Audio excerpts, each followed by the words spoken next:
I kept this Cajun pasta simple, but that flavor is loud. Walk with me. Recently, it has been very cold outside. There has been a lot of snow. There was a whole blizzard not too long ago, and that left me wanting something warm, something spicy. So I landed on pasta, Cajun pasta. And given that I am the pasta man, you're lucky to be watching this. I don't know if being that arrogant was needed. But you start by taking your chicken breast and this 8-inch chef's knife. Click the link in the description to get this knife while saving yourself 10% in the process. But we're going to cut down the breast into smaller strips. While you could cube it, I think strips make more sense given it'll be in a similar shape to our penne.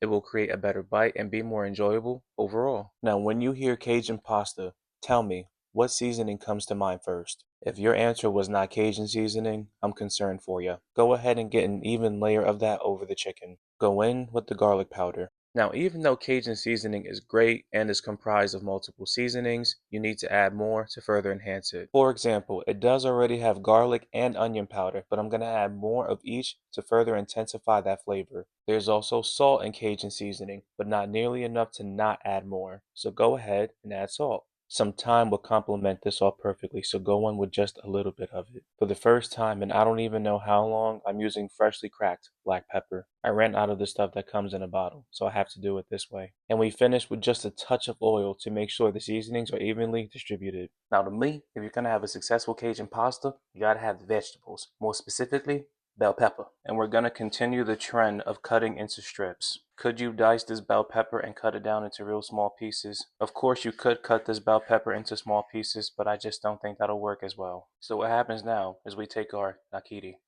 and we cut our bell pepper into thin strips. You didn't hear it from me, but you could also save yourself 10% on this knife if you click the link in the description. Now I'm going to be honest with you, under normal circumstances, I would finally dice the onion, but I'm feeling kind of lazy today. And you know what? Once it's sauteing in the pan, the onion and the bell pepper are going to get soft and it'll be fine. So if you can't tell, cut this onion into half moons. All right, my people, the chicken is prepped. It smells delicious. The vegetables are prepped. Let's go ahead and cook this chicken. Now, I did mention that covering the chicken in oil would help it brown, but you want to know what else is going to help us get that amazing sear? A good friend of the channel, that clarified butter. Clarified butter has a really high smoking point. It has a nice nutty flavor to it. It's just going to make the chicken taste that much better. Our butter is heated. Let's go in with the chicken. Now, even though we are making this on a high heat, we're only looking to get a sear. We don't want to blacken the chicken. I think blackening the chicken will just take away from the Cajun theme that we're going for. Now, something that's a little bit of a way of life on this channel is when you're cooking meat, you get it into an even layer so that you can get a nice browning on the bottom. And I'm showing you live and in real time that we have that color that we're looking for. I'm currently getting assaulted by this butter popping everywhere, but you know what? It's worth it. I'm getting the color that I'm desperate for. I have flipped the chicken. I am standing a safe distance away from this hot ass butter, and we're gonna let the other side get some browning too. Alright, my people, the chicken is finished. My kitchen smells ridiculous. I've tried some of the chicken. It tastes ridiculously good. And now we're left with this incredible fond that is developed at the bottom of this here pan. And you better believe that the vegetables are gonna go right in that. A little bit more oil goes in the pan. Make sure you reduce the heat to about medium high. Oil is heated, go in with those vegetables. Get those vegetables covered in the oil and start scraping up those bits of fond off the bottom. Our vegetables have been going, they've been getting soft, they've taken on a beautiful color. And when I think about it, there are only two things that come to mind that can make this taste even better. The first one might not shock you.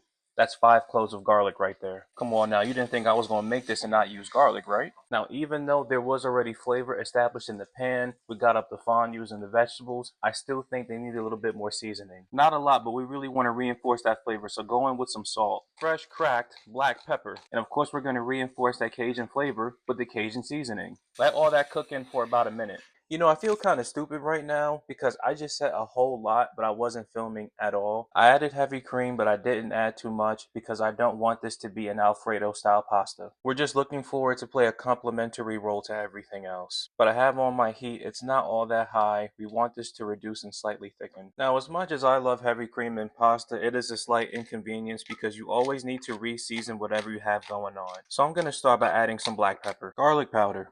This is why I always say you gotta taste as you go, because if you put the heavy cream, then you added the pasta and the pasta water, you would have a bland ass pasta. I'm now satisfied with where everything is at, so I'm gonna start adding the pasta. And to be honest with you, I'm not very locked in today because when I started draining the pasta, I almost forgot to save some of the water, but I did manage to get some. So please pour in the pasta water when you add the pasta to the pan. The pasta water is going to make our sauce more creamy and more indulgent. And please don't think that I've forgotten about this here delicious looking chicken. When I get you up close to this chicken, tell me, how does it make you feel?